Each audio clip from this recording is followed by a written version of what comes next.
Brother Jim, have a seat, please. Morning, Brother Pastor. Well, it is Christmas, and my suspicion is if the Dawson family, this is Jim Dawson, if the Dawson family doesn't have a Christmas story, nobody's got a Christmas story. But I think you do. I do. Would you hold my I'd be happy to hold your please? Walmart bag. I certainly will. It's pretty good wrapping. We do have a lot of Christmas stories, and I've chosen to take two or three from our family. And when you grow up in a small town all of your life, like we have, and two brothers and a whole bunch of family, there's a lot of stories to tell.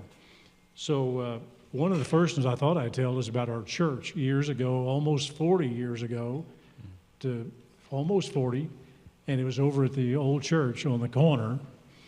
And it was really quite an interesting Christmas season because the big Christmas tree had been put in the church by the pastor and the youth worker at the time, and also Juanita. And some of you will remember Juanita, who secretaried here at the church for many, many years. And that week of Christmas, they were working on the Christmas tree, and a squirrel came through the door of the church and got into that Christmas tree. And the reports that were left behind was Juanita went berserk at the First Baptist Church. So that's where the song came from. Wow. Now the family. When you go back to childhood, and we've just got so many memories, and one of them was on when we were young boys. Jack was the trailer in the surprise. He came quite a few years after me, and Gary and I were close to the same age. And we were caroling in those days, and a gentleman in the church had a milk truck, the days the milk truck delivered milk to your home, and my mother was the organist at that church, and we would load that milk truck with her fold-up organ and go all over town and just pull up to people's front door, unload the organ, unload the Christmas carolers, and just walk up to many times the shut-ins and have Christmas carols at Christmas. And we never forgot running that old milk truck through the snow and getting out and singing Christmas carols, which is, to me, what it's all about. How precious. And the other one was my older brother. We were known not to get along when we were young boys, like 2, 3, 4, 5, 6, 7, 8, 9, 31, 41. But one day, one Sunday morning, it's kind of a story's told, and it's true, that he and I disagreed one Sunday morning right in the middle of church, and we wound up at the communion table in a real wrestling match. And my mother was always the referee, but my dad kind of put the final measure on it that particular year because he said, "Boys, I've had enough." So he got us for Christmas boxing gloves. And that ended the story because I think I lost that battle.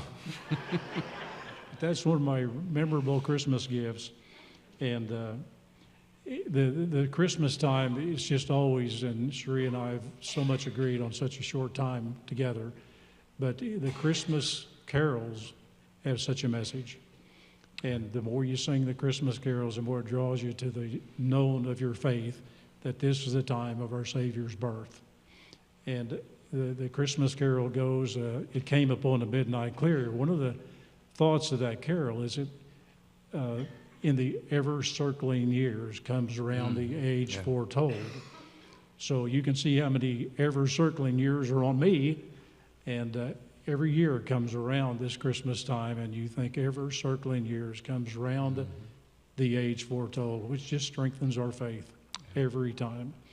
So we're thankful for that. We're thankful for Christmas carols. Some of you are cousins to my family, large family, and we would gather together around the Christmas tree, Christmas Eve, and have a group sing of Christmas carols out there underneath Madison Plaza today, or City Point. Somewhere under that was my grandmother's home. And those all bring back memories just overflowing. That's kind of Christmas past. Then there's the Christmas present. And Joe has the Christmas present in my Walmart bag. So, Mr. Pastor, would you open the bag? Oh, this is for me to open? It is. Okay. The squirrel's opening the bag. Oh, yes. There you go. Yes. Isn't that interesting? All together they said, I knew it. But if you turn the Sooner hat around, which Sooners? they have been later than Sooner lately, it says O-U-C-H. It must have been a misprint. Ouch. Ooh, ouch. Those of you who follow football will understand. They- Could I get away with that? Not. Let's do What? this. His I just somehow don't think they'd take me seriously, Wait a Jim. minute, his secretary is from Oklahoma, she's an Oklahoma State fan, and you know what Oklahoma State did to OU. So Merry Christmas, Mr. Pastor. It is, and it means so much to me that you would remember, Jim. Thank you so much.